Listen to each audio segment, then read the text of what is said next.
അയ്യേ ഇത് അലുമിനിയം പാത്രം ചടങ്ങിയ പോലെ. ആ, ആ, ആ, ആ.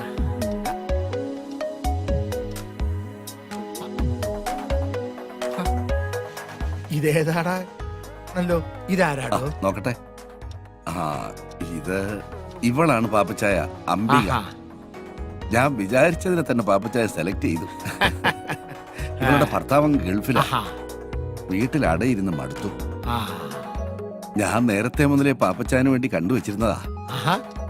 ഇവൾ എന്റെ നമ്പർ തേടി പിടിച്ചു വിളിച്ചു. എന്ന് പറഞ്ഞ ഓൾ കേരള ഡിസ്ട്രിബ്യൂട്ടർ താനല്ലേ? പലതിന്റെ റിലീസ് താൻ വഴിയല്ലേ? പക്ഷേ പാപ്പച്ചായന് വേണ്ടി ആലോചിക്കുമ്പോഴാണ് ഞാൻ കുഴയുന്നത്. അതെന്നാടോ? ഓ, പാപ്പച്ചായന്റെ അവസാനത്തെ ആ പണി അത് പെണ്ണുങ്ങൾക്ക് സഹിക്കാൻ വലിയ പാടാ.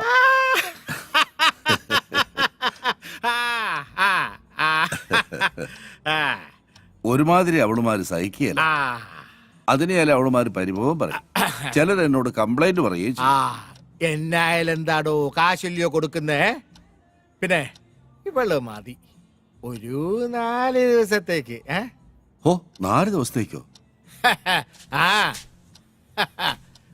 അതെ, വേറൊന്നും കൊണ്ടല്ലടോ. ഇത്തവണ ശരിക്കൊന്ന് ആഘോഷിക്കാന്ന് വിചാരിച്ച്. ഏതാ? നടക്കട്ടെ നടക്കട്ടെ.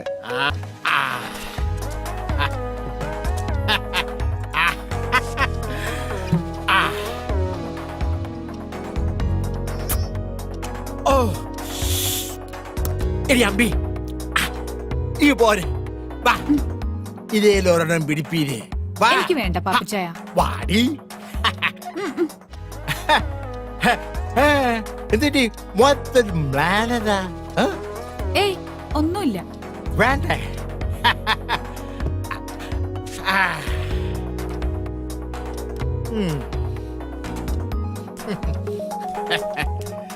പാപ്പച്ചായൻ എന്നെ എന്നാ വിളിച്ചേ? അമ്പീന്ന്. നിനക്ക് ഇഷ്ടായില്ലേ? എന്റെ ഭർത്താവ് എന്നെ അമ്പീന്നാ വിളിക്കുന്നേ. അതെന്നാടി പെണ്ണെ, നിന്റെ ഭർത്താവിന് മാത്രം ആ പേര് അങ്ങോട്ട് എഴുതി തന്നിരിക്കുകയായിരുന്നു. അരുത്, അദ്ദേഹത്തെ വെറുതെ വിട്ടേക്കാം. വിട്ട് വിട്ട്. അതും ഇതും എന്റെ സ്വകാര്യതയാ. അതൊക്കെ പോട്ടെ. നിന്റെ ഈ ഭർത്താവ് ഗൾഫിൽ പോയിട്ട് എത്ര ആളായി? 3 വർഷം. ശ്രീധരൻ ചേട്ടൻ നിർബന്ധിച്ചപ്പോ ഞാൻ തെറ്റി ശരി നോക്കിയില്ല. ഇത്രയും നാള് മനസ്സിൽ വെച്ചിരുന്നത് ശമിപ്പിക്കണം, അത്രേ ഉദ്ദേശിച്ചുള്ളൂ. അത് പിന്നെ 4 ദിവസം നിന്നേ പറ്റൂ.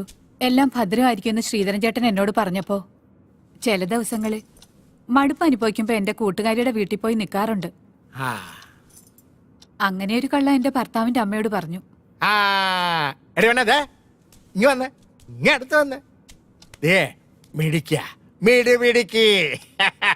ഞാൻ എത്രാമത്തെയാ പാപ്പച്ചായന്റെ ലിസ്റ്റിൽ? ഇതിന്റെയൊക്കെ ലിസ്റ്റ് ആര് നോക്കുന്നത്? കള്ളൻ. പിന്നെ നീ അപ്പൊ പോയല്ലേ? അതെ, ഉച്ചയ്ക്ക് മുന്നേ വീട്ടിലെത്തണം, അല്ലെങ്കിൽ ഞാൻ പാപ്പച്ചായന്റെ കൂടെ വരേണ്ടി വരും.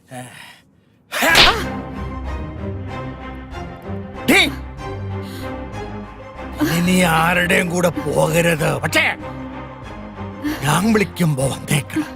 പാപ്പച്ചായ, അച്ചായ കുച്ചായ ഓടി.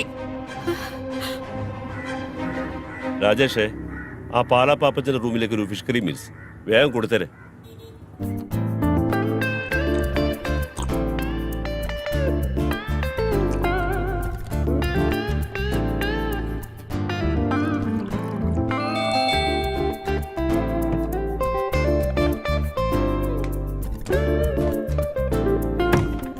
ആ ചേട്ടനാ, വാ ഓരോന്നൊഴിക്കട്ടെ.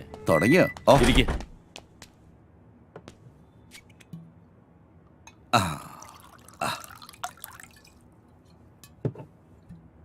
ഞാൻ ശ്രീധരേട്ടനോടൊരു കാര്യം ചോദിച്ചോട്ടെ? പല പ്രാവശ്യം ചോദിക്കണമെന്ന് തോന്നിയിട്ടുള്ളതാ. ചോദിച്ചോ. ഈ കൂട്ടിക്കൊടുക്കുന്നതില് എന്തെങ്കിലും കുറ്റബോധമുണ്ടോ?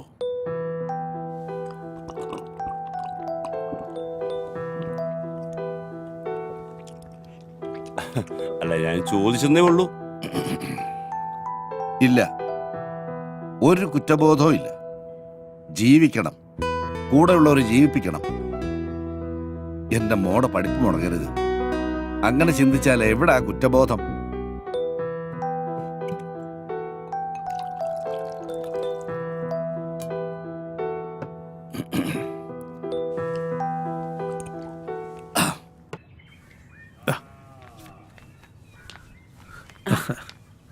ദാ. ദാടാ. ഈ കല്യാണം എന്നൊക്കെ പറഞ്ഞ ഒരു സമയവാ, അത് അതിന്റെ സമയത്ത് നടക്കത്തുള്ളൂ അല്ലെ? ഇത് കുറിപ്പ് എനിക്കിട്ടൊന്ന് അയ്യോ താങ്ങിയതാണല്ലോ. എന്റെ പൊന്നു തമ്പുരാനെ അങ്ങനെ കരുതല്ലേ. ജ്യോത്സ്യപ്രകാരം അങ്ങനെ ഒരു ചൊല്ലുണ്ടല്ലോ, അതുകൊണ്ട് പറഞ്ഞതാ. ആ അത് പറഞ്ഞപ്പോഴാ ഓർത്തത്. നമുക്കൊരു ജോത്സ്യനെ കാണണ്ടേ ഭദ്ര? അവനിങ്ങി വരട്ടെ ചേച്ചി, നമുക്ക് നോക്കാം. ഉം. അല്ല, വിഷ്ണു കുഞ്ഞ് ബോംബെയിലെ കോൾഗേറ്റ് കമ്പനിയുടെ മാനേജർ അല്ലേ? ഉം. അതിന് പറ്റിയ പെമ്പിള്ളാരെ ആരെങ്കിലും ആലോചിച്ചാ അവർക്ക് ഈ പട്ടിക്കാട് വല്ലതും ഇഷ്ടപ്പെടുവോ?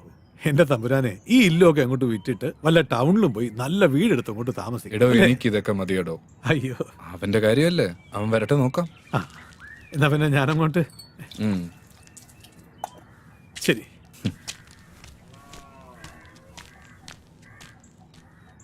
പാവം, ഇവിടുന്ന് കിട്ടുന്നതുകൊണ്ടാ അയാളുടെ കുടുംബം കഴിയുന്നത്. ചേച്ചി ഒന്നും കൊണ്ട് വിഷമിക്കണ്ട, അവൻ അർഹിക്കണതിലും കൂടുതൽ ഞാൻ കൊടുക്കുന്നുണ്ട്. അതല്ലേ അവൻ നോക്കിയും കണ്ടുമൊക്കെ ഇവിടെ നിൽക്കുന്നത്.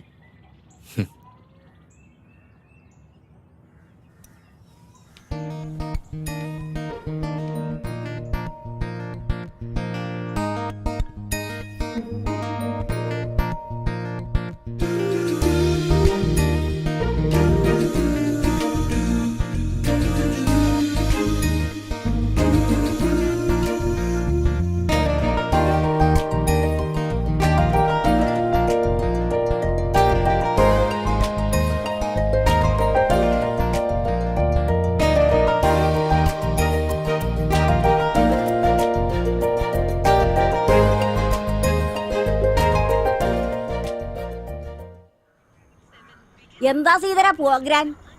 ഒരു ചെറിയ കേസ് കേട്ടുണ്ട്. ചെറുക്കനും പെണ്ണും സ്നേഹത്തിലാ. ആ. നമ്മളെ ഇടനില നിന്ന് സ്ത്രീധനം ഉറപ്പിച്ചു കൊടുത്താൽ മതി. പക്ഷെ ഇപ്പൊ സ്നേഹത്തിനൊന്നും വിലയില്ലല്ലോ. കാലത്തിന്റെ പോക്ക് അങ്ങനെയല്ലേ? അത് സത്യമാണാ പറഞ്ഞത്. ഈ ബീറോ വന്നതുകൊണ്ട് നിങ്ങൾക്കൊരടിയായല്ലേ? അങ്ങനെയും പറയാം. അറിയാവുന്ന തൊഴിലല്ലേ ചെയ്യാൻ പറ്റൂ. എടാ സീതര, ഉം. എങ്ങനെയാണ് നിന്റെ പോലീസിന് ജോലി പോയത്? അതൊക്കെ വലിയ കഥയാ, പിന്നെ പറയാം. ഓ,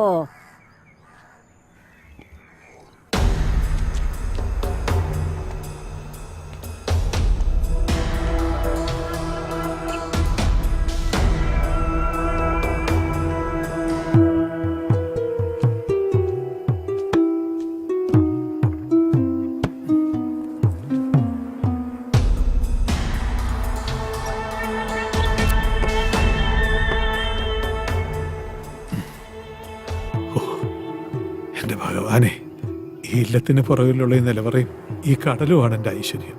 കാത്തോളേ, ഒന്നുമില്ലല്ലോ. കാത്തോളനെ ഭഗവാൻ.